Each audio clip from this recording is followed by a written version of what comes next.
de pacientes oncohematológicos e oncológicos, uma realização do GAPO, Grupo de Apoio ao Paciente Oncohematológico. São patrocinadores deste evento Libes, Novartis e Takeda. E ainda temos os apoiadores Espaço Gastronomia Edil Costa, Instituto Roda da Vida e Assessora Empresarial. Planejamento e organização, Result Eventos e produção e transmissão aqui diretamente do estúdio R em Fortaleza, Ceará. Então, dando continuidade, teremos o último turno aqui do nosso encontro com o tema Evidências de utilização das práticas integrativas em oncologia. Queremos convidar aqui a doutora Paula Torres, médica hematologista e presidente do Instituto Roda da Vida. Por gentileza, doutora Paula, é com a senhora agora. Fique à vontade. Boa tarde a todos, muito obrigada. Meu retorno é esse, né? Bom, muito obrigada. É uma alegria sempre falar para vocês, né, aqui a convite do GAPO, porque a minha história com o GAPO já é uma história muito antiga, que vai mais do que uma década de convívio com a Velúzia e com todos os colaboradores e também os pacientes do GAPO.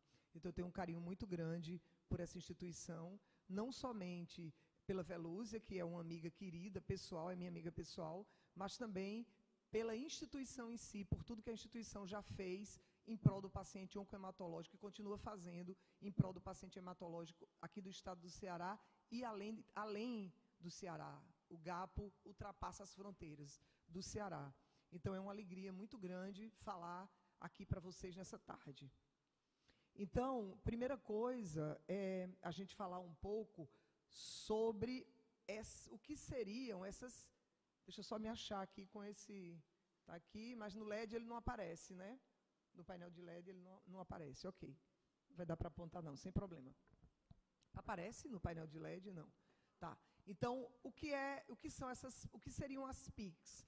São as práticas integrativas e complementares. E eu começo mostrando para vocês esse quadro aqui. Esse quadro se chama O Médico. Foi pintado em 1891 por Samuel Luke Fields. Ele está numa galeria chamada Galeria Tate, em Londres. E ele foi pintado, né? Ele viveu, esse médico, desse pintor, entre 1844 e 1927. E esse quadro aí, o pintor está lá atrás, tem um médico aí perto de uma criança, e esse quadro é o filho do pintor que acabou de morrer de uma leucemia. Então, mostra o desespero da mãe, o pai olhando para a cena e o médico olhando impotentemente para aquela cena. O que é que tem de semelhante dessa cena para essa cena daqui? Essa cena daqui tem uma mulher pré-histórica com o filho na mão, com o filho no braço, né? Mas a mesma coisa, a impotência da gente diante da doença e diante da terminalidade. Isso, desde a pré-história até os dias de hoje, isso não mudou. Então, a doença e a terminalidade nos deixam diante de uma imensa tristeza, impotência e frustração. E por que nós adoecemos? Porque desde a pré-história até o momento atual, a gente está no século XXI, as pessoas continuam tendo tosse, febre, dor na barriga, diarreia, dor nas urinas, dor no corpo, dor na garganta, catarro. As pessoas, desde os seres pré-históricos até o atual momento, a doença do ser humano ela vai se expressar dessa forma, independente de que doença for. Ah, eu tenho diabetes, tá? Eu tenho neuropatia diabética. Mas tem neuropatia pelo diabetes, tem a neuropatia causada por quem faz quimioterapia com oxaliplatina, tem neuropatia causada por quem faz tratamento com brentuximab, tem, enfim. Como é que a doença se expressa no corpo do ser humano? E por que é que a gente se... Aí tem problema de tireoide, ansiedade, autismo, asma, alergia, hipertensão, câncer. Mas o que é que significa isso? Por que a gente adoece? Porque nós temos problemas de relacionamento, não dormimos bem, nós temos contato cada vez mais com agrotóxicos, e depois desse governo que está aí, nós tivemos a liberação de mais de 45 agrotóxicos, nós temos intoxicação de mercúrio nos nossos rios, no norte do Brasil, no norte do país, desmatamento com desequilíbrio ambiental. Então, tudo isso causa câncer, dificuldade de digestão, pensamentos tóxicos que também adoecem, toxinas, tem a herança genética que a gente herdou do pai, dos avós, dos tataravós, inflamação, deficiência nutricional e o vilão maior de todos, estresse. Estresse, o estresse da existência da gente também. Então, a gente adoece. Essa expressão que está aí nos galinhos dessa árvore, elas são somente as folhas da árvore. A raiz disso é muito mais profunda do que a gente imagina, ela é multifatorial. Então, a medicina convencional, ela advoga, aceita, ela replica que nós somos uma máquina bioquímica controlada por genes. Então, é isso hoje. Então, terapia-alvo, a indústria farmacêutica fica danada comigo, terapia-alvo e isso tudo não contempla a doença como um todo. Ela mata o tumor, mas a doença é mais do que o tumor e a pessoa é mais do que a doença e do que o tumor. O ser humano é mais do que isso. A doença é um evento que acontece num corpo vivo, numa pessoa que tem uma cultura, que tem sentimentos, percepções, sensações. Então, a doença é muito mais do que isso. E o homem, ele é muito mais do que somente uma doença. Então, a medicina integrativa coloca a pessoa no centro do cuidado, tira a doença e reflete como é essa pessoa que adoece. Então, o que é que a gente sabe? Que nós nos modificamos quando entramos em contato com o outro. Está ali, o A sou eu, o B é quem está em contato comigo. E nós, na convivência, nos modificamos. Aprendemos uns com os outros. E nós modificamos o nosso meio. Então, se isso acontece, dentro do corpo da gente acontece da mesma forma. Então, esses dois homens, um francês, chamado Edgar Morin, e um chileno, que foi meu professor, ele faleceu esse ano, chamado Humberto Maturana. O Morin diz assim: dinâmica da vida, a vida é um processo criativo que surge na forma de pensar e agir nas relações das pessoas envolvidas com cuidado.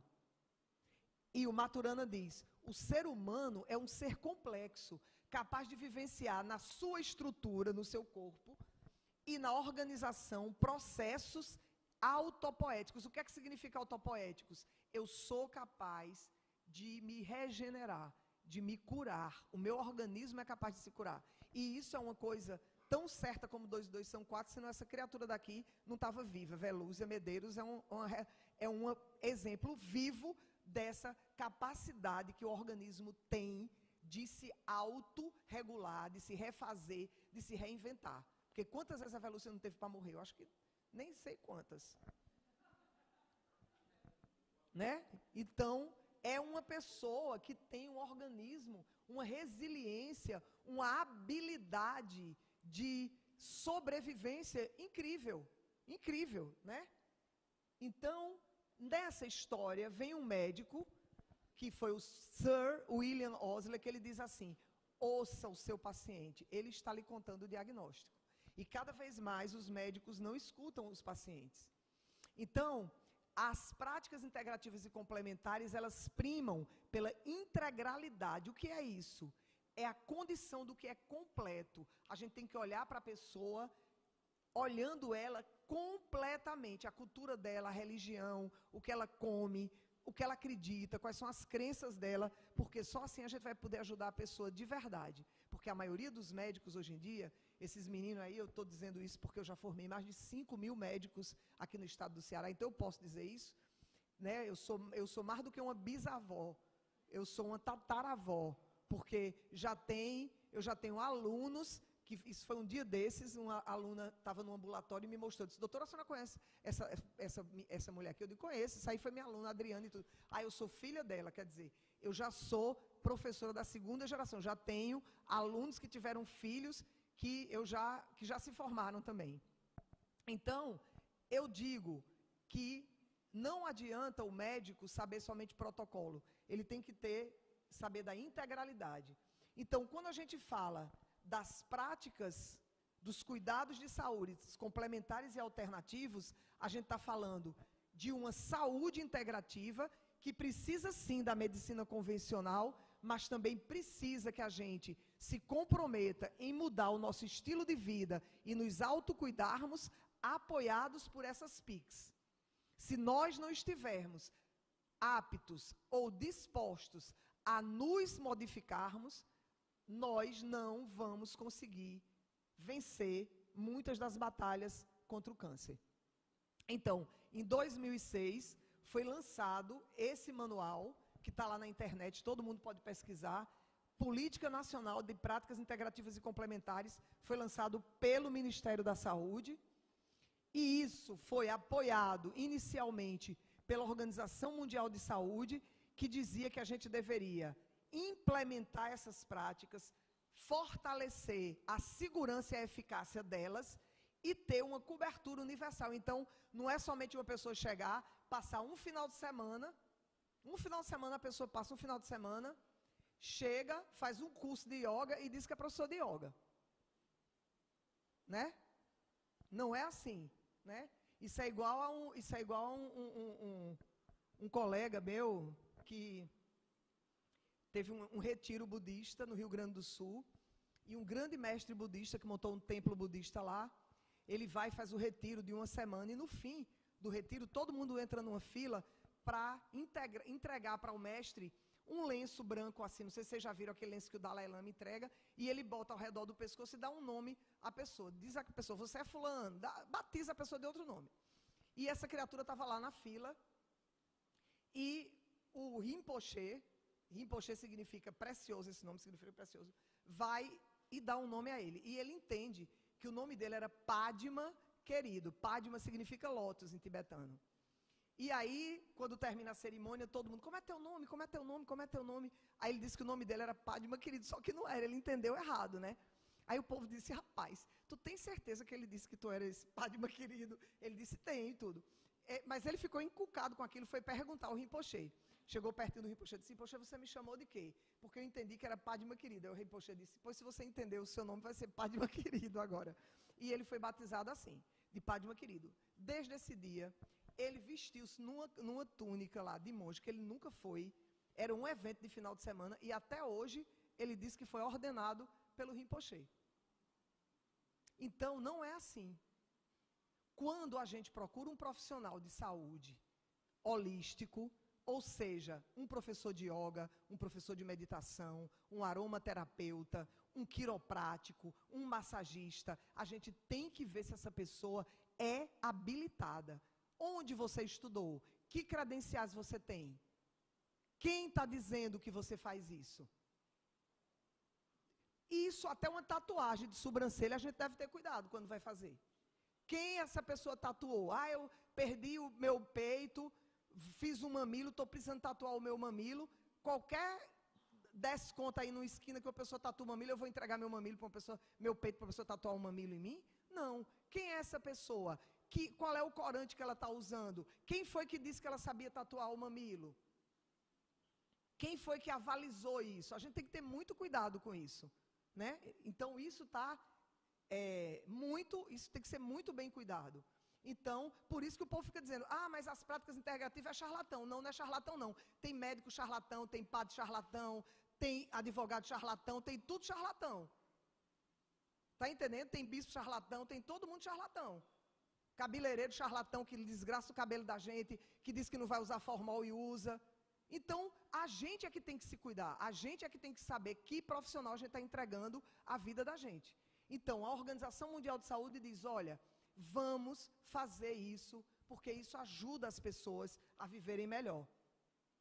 E aí, o que é que acontece? Com o tempo, o Ministério da Saúde foi aprovando práticas que eram consideradas de benefício para as pessoas. Então, em 2006, veio medicina tradicional chinesa, homeopatia, fitoterapia, eu não vou dizer tudo não. Depois, em 2017, arte-terapia, ayurveda, biodança, meditação, osteopatia, reiki, Shantala, terapia comunitária integrativa, que é uma terapia criada pelo Dr. Adalberto, lá no Projeto Quatro Varas, no Ceará, original do Ceará, e exportada para o mundo inteiro e altamente respeitada, a terapia comunitária integrativa, publicada, republicada, em artigos científicos. Então, a apiterapia, que são os produtos de abelha, aromaterapia, que são os óleos essenciais, terapia com florais, imposição de mãos. Agora, eu pensar que eu tenho um câncer e eu vou curar com ozonioterapia, tenha santa paciência, é muita ignorância. Ou que eu vou curar com imposição de mãos, não. Mas a imposição de mãos, o reiki, a meditação vai me ajudar em quê? Se eu tiver simpatia por essas práticas, vão me ajudar a melhorar o meu sistema imunológico, melhorar a minha qualidade de vida e me fazer enfrentar o tratamento do câncer melhor. Uma recidiva, é brincadeira, Velúzia sabe o que é que significa. Você está bem, e de repente você está lá, recebe um resultado de um exame totalmente que você não esperava. E você ter resiliência para passar por isso. E não é só você, sua família, seus planos, seu marido, sua filha, seu neto, recebe uma notícia dessa na beirada do casamento da filha. Você estava economizando para fazer o casamento da sua filha, ou fazer uma viagem que você estava esperando. Poxa vida, agora eu vou poder viajar, eu estou bem, juntei um dinheirinho, eu vou lá para Gramado para o Natal de Luz. Aí, pumba, vem uma rebordosa. Então, isso é para ajudar a gente a enfrentar melhor esses momentos difíceis na vida da gente. Então, essas práticas olham para uma pessoa, cuidam de uma pessoa na dimensão do corpo, da mente e do espírito. E essas práticas, elas são em todos os campos, inclusive o da oncologia. Então, o que é a oncologia integrativa? É o campo do tratamento do câncer centrado no paciente, mas ele tem que ser baseado em evidências, que utilizam práticas mente, corpo, produtos naturais e modificações do estilo de vida para ajudar o paciente com câncer. Então, essa medicina é centrada na pessoa, é baseada em evidências, utiliza práticas que trabalham o corpo e a mente, se utiliza de produtos naturais, modifica estilo de vidas e é sempre junto com a químio, com a rádio, terapia, sempre é junto com hormonioterapia. Então, ela nunca é uma terapia utilizada isoladamente. Ela é uma terapia que é usada em conjunto com outras terapias. E por que é que isso é importante, né?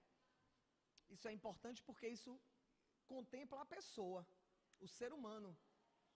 Então, ao redor do mundo, começa lá na década de 70 nos Estados Unidos, pessoas interessadas em propagar isso, e nos Estados Unidos foi criado um consórcio acadêmico de saúde integrativa. E esse consórcio reúne várias instituições, atualmente são 78 instituições de pesquisa, tem ali Harvard, tem ali a Universidade de Stanford, o MD Anderson Cancer Center, que é um dos mais, que tem mais prestígio no mundo, a Universidade de Jefferson, o Arizona Center for Integrative Medicine, que foi onde eu estudei medicina integrativa nos Estados Unidos, eu me formei lá em medicina integrativa, John Hopkins Hospital. Então, são muitas pessoas, são muitas instituições. E aí, nós criamos aqui no Brasil, em 2017, o Consórcio Acadêmico Brasileiro para a Saúde Integrativa, que é o CABSIM. E eu sou a coordenadora do Comitê de Oncologia desse consórcio. E esse consórcio, ele está atrelado ao consórcio americano. E mais ainda agora, a gente fez um consórcio mundial que tem os Estados Unidos, as instituições dos Estados Unidos, aqui do Brasil, de Israel, da Europa, da Ásia. Então, isso só vem crescendo, os membros desse consórcio. Então, a gente tem um site né, que é um site do consórcio, e agora a gente está publicando mapas de evidências. O que são isso? Artigos científicos que comprovam que, por exemplo, como é que eu sei que yoga serve? Como é que eu sei que aromaterapia serve? Como é que eu sei que acupuntura serve? Tem um papel. Aí eu vou mostrar para vocês. Então, por exemplo, na medicina tradicional chinesa, nós vimos que tem 468 artigos, dos quais 175 são sobre acupuntura, 164 são sobre práticas corporais, 38 sobre a auriculoterapia, que é aquilo de botar os carocinhos na orelha, ventosas, que todo mundo acha aqui que já sabe o que é ventosa, e moxa. 364 artigos sobre plantas medicinais, 191 sobre meditação, 183 sobre aromaterapia, 150 sobre yoga, e por aí vai. Então, muitas vezes, me entristece muito quando a gente chega no consultório do médico e diz assim: doutor, o que é que o senhor acha de eu fazer yoga? O que é que o senhor acha de eu fazer aromaterapia? Quando o médico desmerecer isso na frente de vocês, saiam desse médico, porque ele é burro, ele não estuda, ele não sabe, ele não lê. Então, nem sempre um médico, porque ele é oncologista, porque ele é hematologista, aqui está gravado, eu estou dizendo, muitos foram meus alunos, mas nem sempre, viu, gente? Porque vocês estudaram e fizeram residência, significa que vocês leem, que vocês são informados, que vocês são cientistas e pesquisadores. Então, é muito importante a gente ter isso em mente, né? Nem sempre, quando um médico diz uma coisa, significa que isso é verdade. Os médicos não são donos da verdade. Entendeu? Não são donos da verdade. Não é porque uma pessoa que formou em médico não significa que ele seja dono da verdade. Muitas vezes ele está dizendo uma grande asneira. Aliás, tem muita asneira saindo dentro da boca de médico. Então está aqui. Quando isso aqui, esse site aqui que vocês estão vendo, pubmed.gov, que é National Library of Medicine, isso aqui é o lugar onde todo mundo que quer pesquisar sobre medicina bota as coisas. Então, isso aqui, se vocês quiserem botar também lá no computador de vocês, vai aparecer. Então, se você coloca assim em inglês, ó, Integrative Oncology, oncologia integrativa. Quando eu fiz isso aqui, saiu 7.375 resultados. Certo? 7.375 resultados. Se você bota guidelines, o que é guidelines? Guidelines é assim, que foi publicado práticas de conduta naquela área, 68.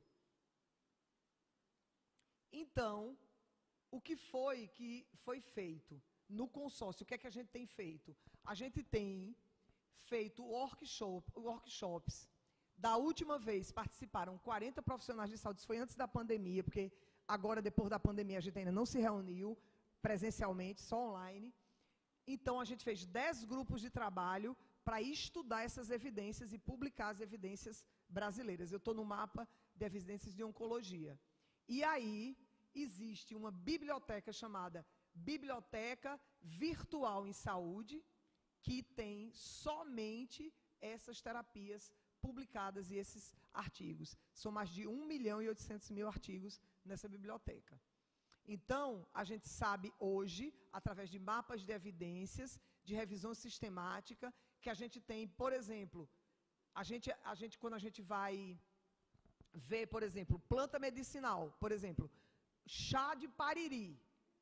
Chá de pariri. Ele tem o quê? O efeito dele, está aqui, ele está dentro de quê? Daqui, ó, plantas medicinais. Ele tem efeitos físicos e metabólicos. O efeito dele é na vitalidade, no bem-estar e na qualidade de vida? É na saúde mental? Onde é o efeito? Então, a gente vai estudando meditação. Quantos artigos tem de meditação sobre efeitos físicos e metabólicos? 53 artigos. Quantos artigos tem sobre o efeito da meditação sobre vitalidade, bem-estar e qualidade de vida? 72. Quantos artigos tem de meditação sobre saúde mental? O campeão, 137 artigos. Então, é assim que a gente vai estudando, separando, para a gente poder orientar os pacientes da gente. Não sei se vocês estão entendendo. Está dando para entender? Ótimo. Se eu estiver complicando, vocês digam, viu? Pelo amor de Deus, vocês digam, peraí, você está falando um negócio aqui que a gente não está... E aí a gente pegou e foi usar o quê? Vamos ver yoga, Shantala, medicina chinesa, dentro dos cânceres, anemia, porque a pessoa teve quimioterapia, fez quimioterapia, dor nas articulações, porque a pessoa estava usando remédio para câncer de mama, câncer de cabeça, câncer de mama é o campeão, sintomas de quimioterapia, olha como tem, ó, artigos. Então, nós fomos classificando dessa forma, para tentar entender. Então, aqui, mostrando que eu sou a coordenadora do consórcio, mas não tem só eu, tem o Ricardo Guelma, tem a Ana Cristina, Pinho Mendes Pereira, que nada mais é do que a diretora do INCA, do Instituto Nacional de Câncer do Rio de Janeiro, Auro Del Diglio, que foi diretor do AC Camargo, e tem pessoas, o professor Eran Benaire, que é lá de Israel. Então, tem muita gente da Universidade de São Paulo, da USP, enfim. Então, existe, isso aqui é para mostrar para vocês, que do mesmo jeito que existe esse simpósio aqui do GAPO, a gente faz simpósios de medicina integrativa e de oncologia integrativa, e esses simpósios que a gente faz é capitaneado pelo pessoal do Centro de Medicina Integrativa do Hospital Albert Einstein, porque aqui no Einstein eles têm um curso de formação em medicina integrativa. Então, também a gente tem medicina integrativa em São Paulo, no Hospital Oswaldo Cruz, que é o hospital alemão. A gente também tem o pessoal do Hospital do Amor, que era o Hospital de Barretos, agora é o Hospital do Amor. A gente também, eu participei de um simpósio de saúde integrativa, na época era pandemia, no webinar, ainda não teve presencial. Então, vejam quantas instituições, Einstein, Hospital Oswaldo Cruz, Hospital do Amor, né? E eu, em 2016, aqui na Universidade Federal do Ceará, criei o NUME, o Núcleo de Medicina Integrativa, que oferece medicina integrativa para pacientes com câncer e funciona lá no Instituto Roda da Vida. Vários livros foram publicados, o último é esse, Medicina Integrativa na Prática, que foi publicado agora no ano de 2022, no comecinho do ano, e eu escrevi um capítulo desse livro de Oncologia Integrativa, quem escreveu fui eu, o capítulo desse livro de Oncologia Integrativa, e aí, isso é para mostrar para vocês que isso é assunto, é notícia, todo mundo se interessa. Não sei quantas reportagens do povo me procurando para falar disso. Então, isso é assunto de jornal, de revista, tudo. Né, muitas reportagens sobre isso, certo? Eu escrevi um livro que foi Andei por Aí, Narrativas de uma Médica em Busca da Medicina, que é esse livro preto, que acabou batendo na mão do Drauzio Varela, e ele me convidou para fazer uma websérie com ele, que está também no YouTube, se vocês quiserem ver depois, vocês colocam Sertão de Dentro, Drauzio Varela e Paula Torres, e vocês vão ver lá, que são 4 episódios, ele veio para aqui para o Ceará, a gente viajou por Quixadá, a gente foi para Solonópolis, tudo tal, para a gente conversar com as pessoas. Sertão de Dentro, Sertão de Dentro. Então, na parte do câncer, onde é que isso pode realmente ajudar? Insônia, fadiga, dor e ansiedade. Essas 4 coisas é a coisa que mais essas práticas podem ajudar. Então, vejam que coisa interessante. É um estudo que foi conduzido pela Sociedade Americana de Oncologia, chama ASCO, que é American Society of Clinical Oncology. Eles perguntaram a 10 americanos assim, o que é que você acha dessas práticas? 4 de cada 10 acreditavam que essas terapias, ozônio, dieta, vitamina, podia curar o câncer. É por isso que o povo chama os médicos que gostam dessas práticas integrativas, dizem muitas vezes que são charlatães. Porque não se trata disso, se trata, como eu falei aqui, ajudar o paciente a atravessar problemas de insônia, fadiga, dor. Quem é que não tem ansiedade na véspera de fazer uma mamografia? Só quem é doido, psicopata. Eu tô ótima, tô bem feliz porque eu vou fazer uma mamografia. Menina, a mesma coisa que eu ali no shopping. Não é. A gente fica ansiosa para fazer. Quem é o homem que vai fazer um toque retal para fazer um exame de próstata e vai tranquilo achando que está tudo bem? Que não é um estresse. É lógico. E uma pessoa que teve um câncer, fez um tratamento e está fazendo aquele acompanhamentozinho, os examezinhos sequenciais, que chega a época de fazer os exames que a pessoa fica, será que a minha doença voltou? Será que eu estou bem mesmo? O que será que vai acontecer? Não é verdade? Ansiedade, né? Então, talvez uma das coisas mais importantes foi que num congresso da ASCO foi publicado guia para usar a terapia integrativa durante o tratamento do câncer de mama. Isso abençoado pela American Society of Clinical Oncology. Tudo no mundo que sai para tratamento de câncer de mama, de pulmão, de intestino, de tudo, tem que passar por essa ASCO. Os papas estão todos aí, todos os protocolos, tudo que a gente usa de remédio, sai tudo aí desse congresso. Então, nesse congresso da ASCO, vai o pessoal e diz assim, olha, eu recomendo que seja utilizado práticas integrativas em mulheres em tratamento para câncer de mama. Que práticas são essas que a gente usa na hemato-oncologia, que a gente está falando de paciente oncohematológico também?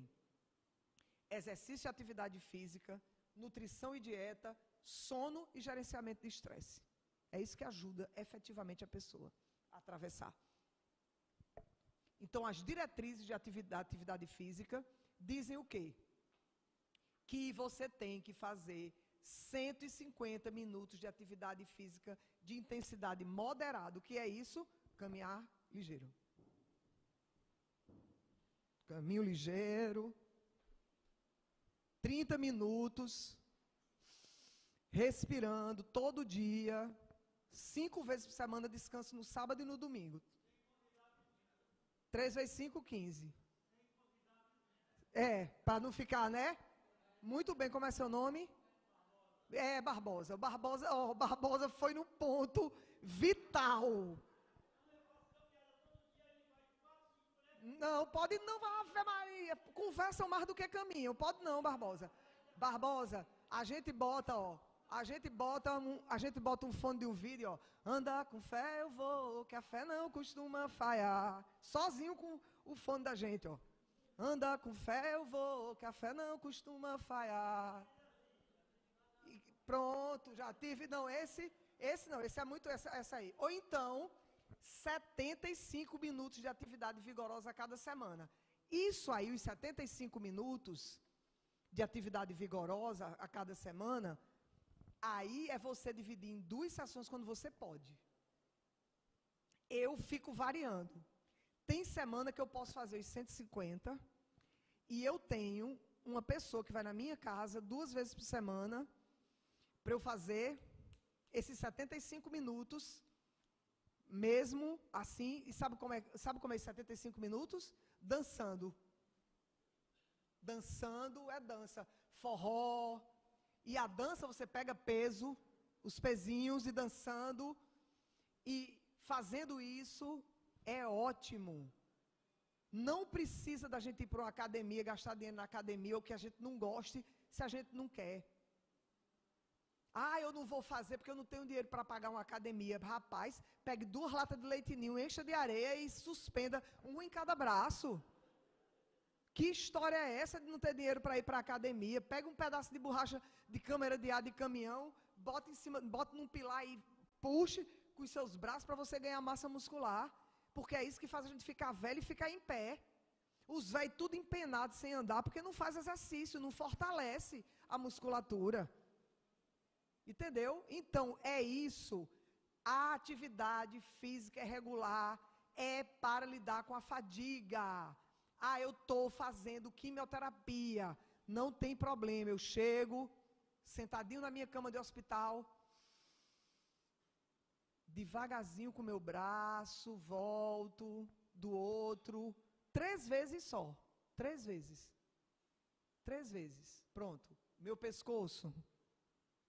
3 vezes. Boto para um lado, boto para o outro. Não tem, só se a pessoa estiver em coma, que a pessoa não pode fazer isso. Essa mobilidade, você está ali, internado na cama do hospital, você se levantar, botar o pé para fora, deixar a luzinha do sol entrar pela janela do seu quarto, né?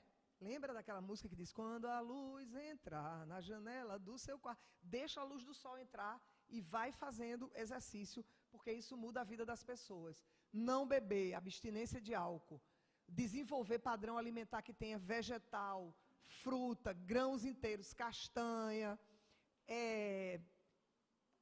semente de girimum, de abóbora, assada, compra girimum, pega a semente, bota no sol, assa no airfry, que é uma delícia, castanha, legumes, limitar o consumo de carne vermelha, não pode estar comendo carne vermelha o tempo todo, evitar alimento processado, salame, presunto de peru, linguiça, cachorro-quente e tudo, e evitar açúcar em alta quantidade. Sono.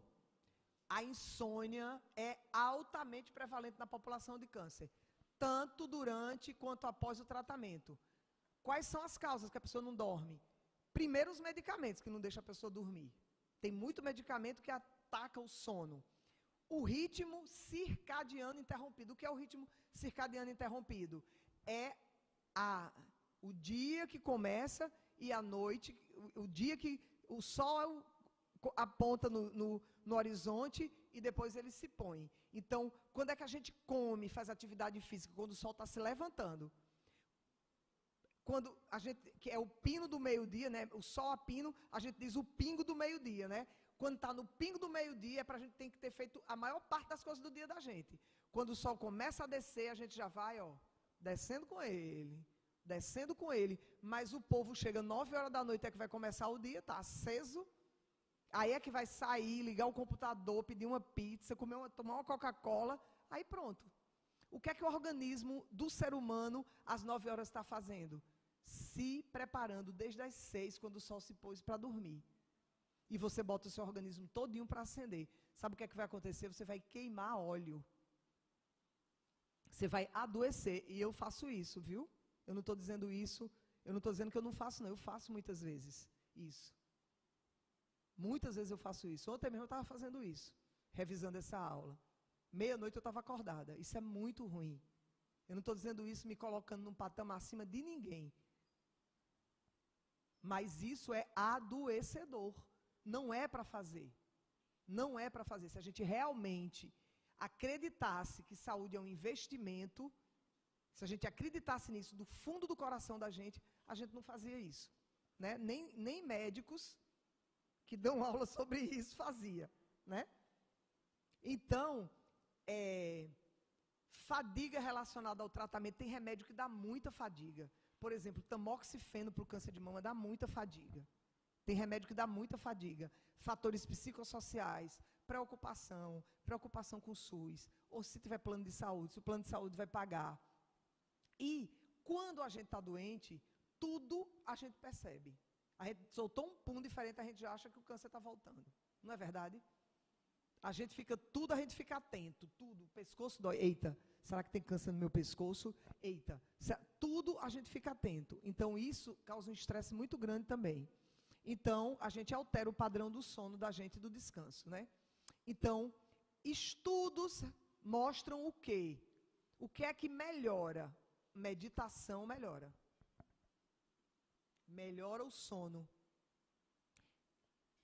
Outra coisa também, musicoterapia. Para quem não quer meditar, musicoterapia. Existe formação em musicoterapia. Vocês sabiam que existe uma formação em musicoterapia? A musicoterapia é uma especialidade. A pessoa se forma em musicoterapeuta. Sabe que música bota, quando bota, onde bota a música, o que é que a música faz, o efeito de cada música.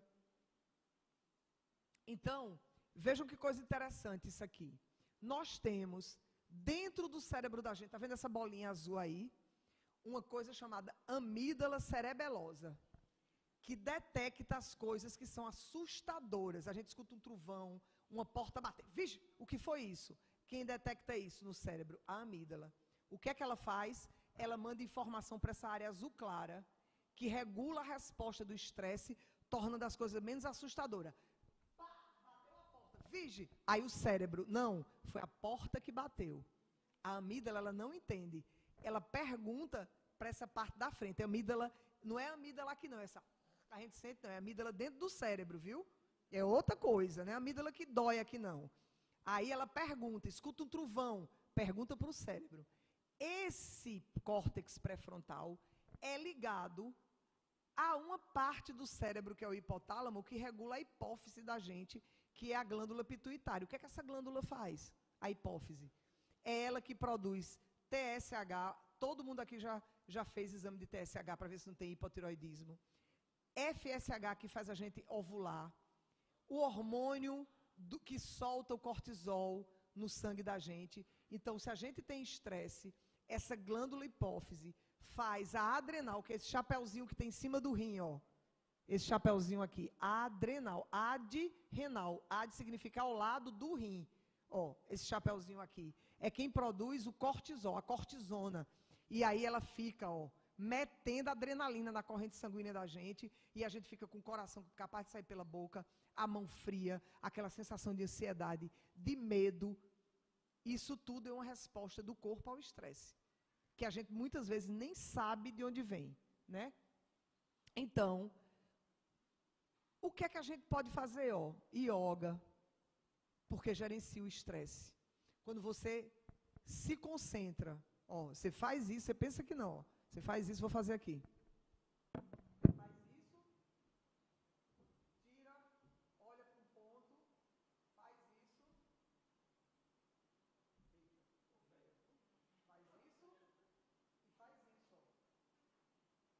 Você pensa que não, se você fica 1 minuto assim para fazer isso, você tem que, tudo tem que sair da sua mente.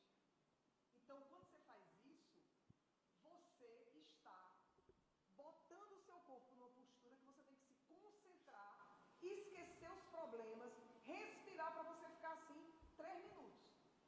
Conta o tempo, 60, 3 sessões de 60 e fica ali, ó, não se mexe. Não se mexe. Fica ali, e o que é que acontece? Você, quando termina aquilo ali, depois vocês experimentem, quando vocês chegarem em casa. Você fica ali, e aquilo ali, ó. A sensação que eu tive agora é como se fosse uma coisa que fizesse assim, ó.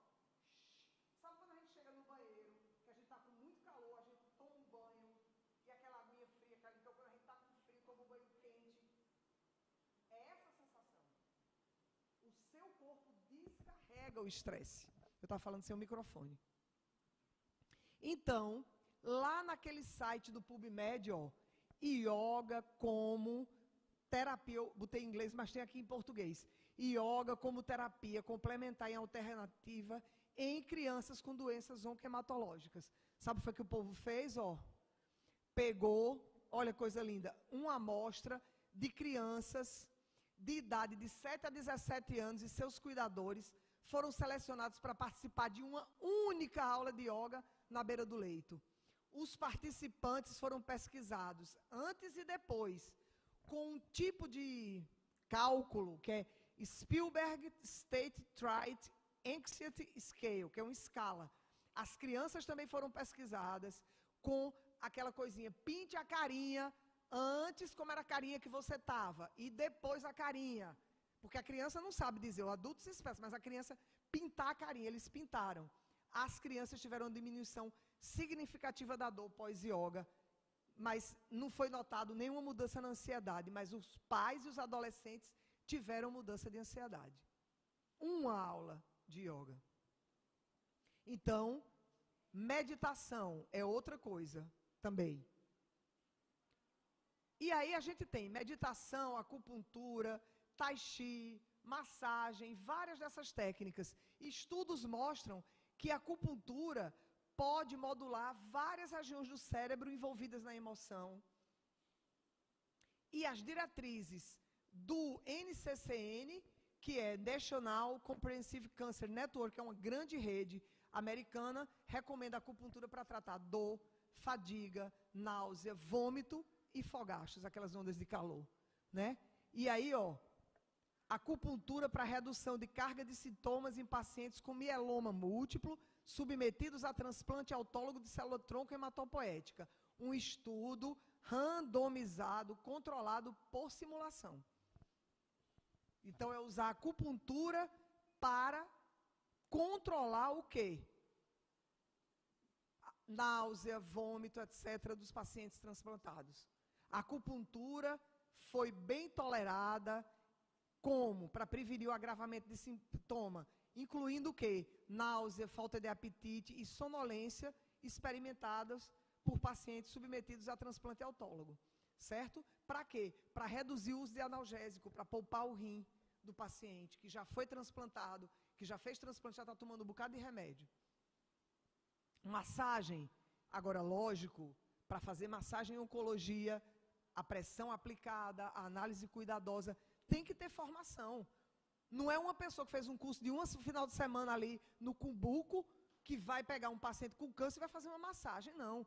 Tem que fazer o curso lá no Instituto Roda da Vida de massagem, que eu ensino fisiologia, ensino anatomia, a pressão, ensino onde pode colocar, onde pode fazer massagem, aprende comigo, que aprendi, logicamente, com meus professores, né? E os produtos naturais? Pronto, isso aí é uma festa. Todo mundo sabe um chá que é bom para o câncer aqui. Se eu perguntar, todo mundo sabe um chá. Todo mundo sabe um chá. Avelós, não sei o quê, babosa com mel. Todo mundo sabe uma coisa. Só que não é bem assim. E a pessoa toma o chá sem consultar o médico, tem medo, e muitas vezes o chá pode competir com o medicamento que você está tomando. Ou diminuindo o efeito do remédio que você está tomando, ou aumentando o efeito dele, a toxicidade. Então, tem que ter cuidado, principalmente paciente que está usando anticoagulante, paciente que está usando quimioterapia, tem que ter cuidado. Não pode tomar sem consultar.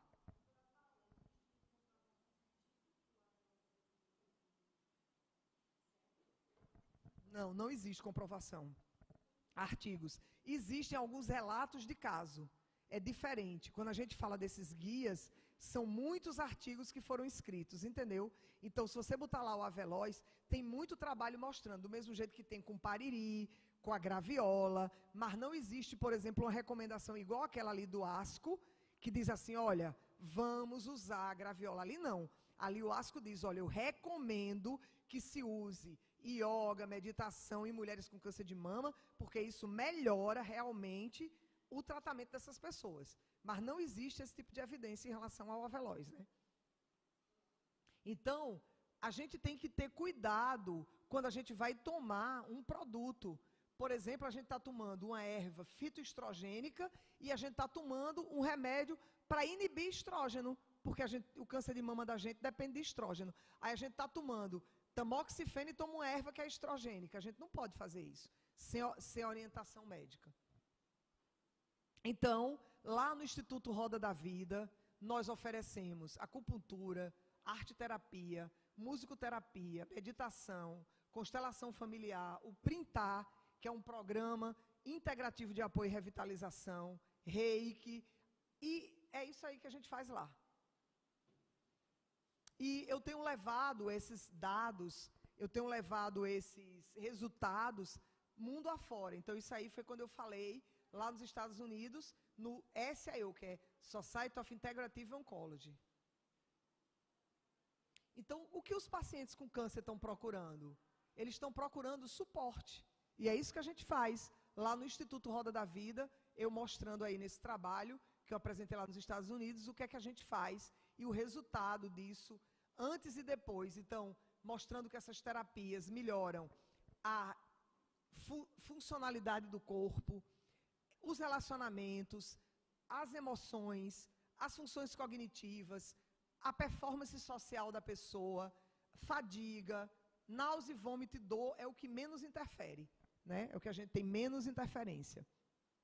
E quando a gente faz uma análise do discurso, a gente vê que várias palavras saltam aos olhos. Mudar, olhar, câncer, saber, tratamento, quando a gente faz um gráfico, sentir, falar, né? E aí está o Instituto Roda da Vida, que existe desde 2012, esse ano está fazendo 10 anos. Incrível, né, Velúzia? Passa rápido, né? O Instituto Roda da Vida é um filhinho do GAPO, né? Eu comecei no GAPO como voluntária, ainda sou um pouco voluntária do GAPO, não tanto quanto eu era antes, mas ainda me sinto como se fosse uma voluntária do GAPO, mas foi a atividade no GAPO que me inspirou a fazer o Instituto Roda da Vida e oferecer para essas pessoas essa complementariedade disso, né? Aí a criação do NUME, foi o dia que foi criado, a reunião. Aqui é o professor Andrew Weil, lá na Universidade do Arizona. Eu tenho esse projeto que é cadastrado na Plataforma Brasil de Pesquisa com Seres Humanos desde 2014. Aqui eu também ensino para os estudantes de medicina integrativa. Aí somos nós, eu e os meus alunos. Eu tenho esse programa de educação em medicina integrativa que é gratuito. Tudo isso que acontece no Instituto é gratuito, né? Também tenho trabalhado muito com a literatura de cordel, utilizando a literatura de cordel para ensinar sobre câncer. Então, eu tenho um projeto chamado Receitando Cordel, que é falar do câncer em cordel. Nós participamos do movimento Todos Juntos contra o Câncer, do TJCC, né? Já fomos várias vezes no TJCC para falar de saúde integrativa. E eu tive muito orgulho foi o Instituto Roda da Vida, junto com a Abrale, foi quem primeiro levou as PICs para o TJCC, que nunca tinha ido, e a partir de então, todo ano tem essas palestras de saúde integrativa no TJCC. Aqui está o cordel que eu fiz, Integrar para Cuidar, as PICs em cordel, que eu lancei lá no Congresso em Lagarto. Está aí a galera de Lagarto.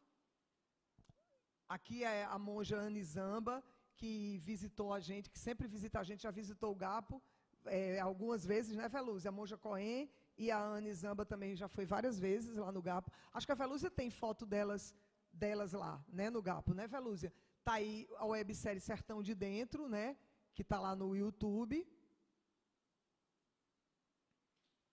Aqui é o pessoal do câncer de cabeça e pescoço fazendo biodança e cantoria lá no Instituto. Esse é um livro que eu escrevi, todo em cordel, que chama Vamos Falar sobre Câncer. Está lá no Amazon.com, quem quiser comprar, está lá no site da Amazon, né? E ali é o Drauzio com o meu livro, né, na mão, andei por aí.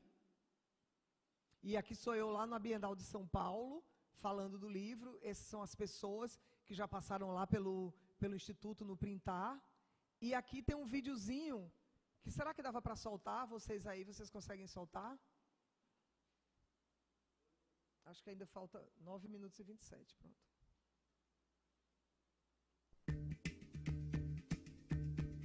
Eu estou achando maravilhoso, acho que é um projeto muito bom. Eu observo que ele fortalece as mulheres, né? Sinto que aumenta a autoestima dela e traz muita felicidade, muito bem-estar para quem está participando. Eu falei com algumas mulheres, né? Fiquei ali ouvindo os depoimentos dela, fiquei encantada, assim, pela felicidade, o brilho nos olhos. Apesar das situações que elas estão vivenciando, mas elas estão resgatando o que é mais importante na vida, né? Que é essa essência, essa amorosidade, ela está deixando sair. Então isso para mim foi o que me chamou mais atenção. Foi um processo difícil, porque é muito traumatizante, assim, porque eu tive câncer de mama. E para a mulher isso interfere muito, né? No social, no emocional e na parte física, né?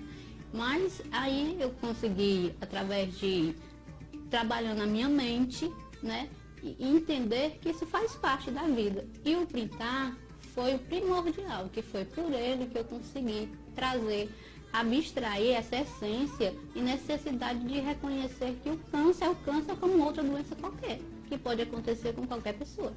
Frequentei o Printar desde o começo, quando abriu aqui pra gente. Eu passei mais de um mês vindo para essa reunião, me sentia muito bem. Eu gosto muito de vir para cá. Eu me sinto familiar quando eu estou aqui. Então, o Printar é uma coisa muito boa. A gente se sente muito bem, a gente vem mal às vezes de casa, sai daqui nova.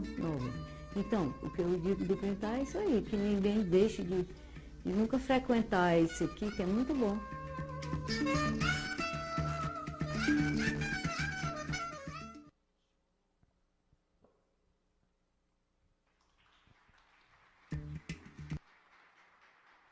E aí tá, quem quiser me seguir nas redes sociais, não é a doutora Paula Torres, está errado, é Paula Torres, médica cordelista, que está lá no Instagram, e o Instituto Roda da Vida. Então, o Instituto Roda da Vida está aberto para vocês, se vocês quiserem, entrem em contato com a Velúzia vai entrar em contato comigo, para que vocês possam fazer essas práticas lá conosco. Nós estamos abrindo turmas de yoga, de meditação, de medicina ayurvédica. Na medicina ayurvédica, a gente aprende a cozinhar, a fazer saladas, a fazer comida. Eu dou curso de nutrição integrativa com sucos, etc. Então, eu queria muito agradecer. Ainda falta 6 minutos e 28 segundos. Ele já está aí todo para botar para fora daqui. Mas ainda tem espaço para perguntas. Ainda tem espaço para pergunta.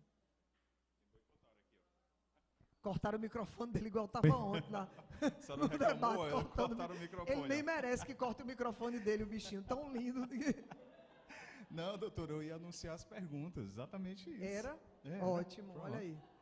Alguma pergunta? Não gostaram, porque ninguém quer fazer pergunta nenhuma.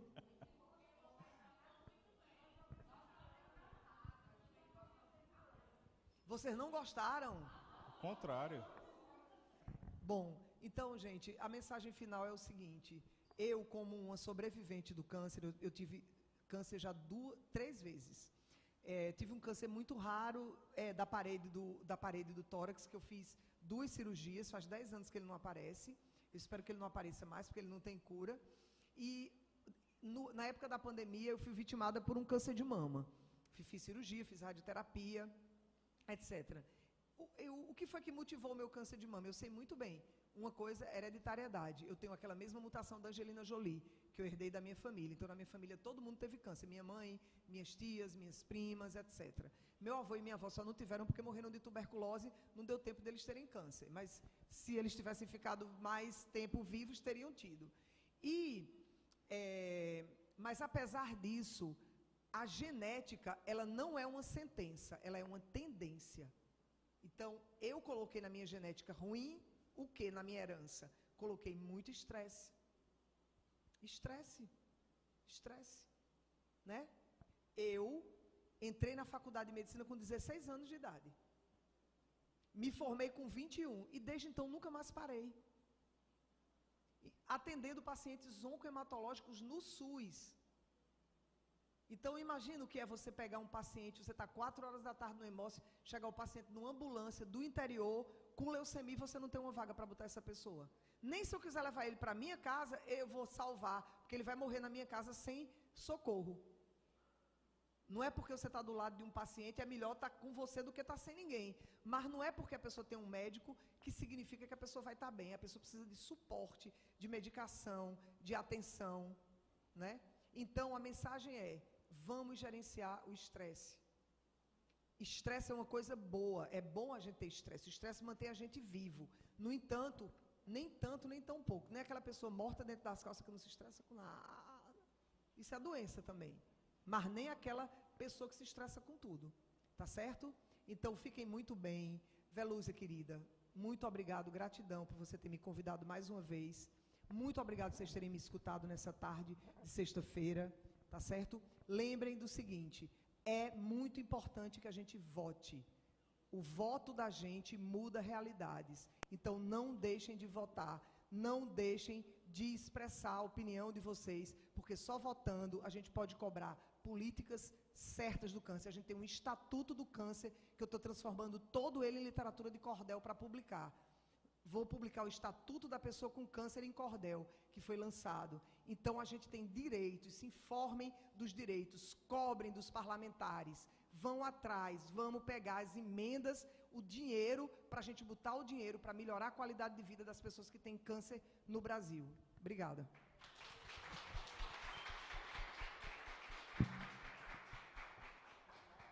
Só um minutinho, a senhora fica aqui ainda. Ah, eu fico aqui? A dona Velu. Olha o estresse, olha o estresse. O estresse, é isso mesmo. Vai receber aqui das mãos da dona Velusa o certificado. Aqui ao centro, por favor.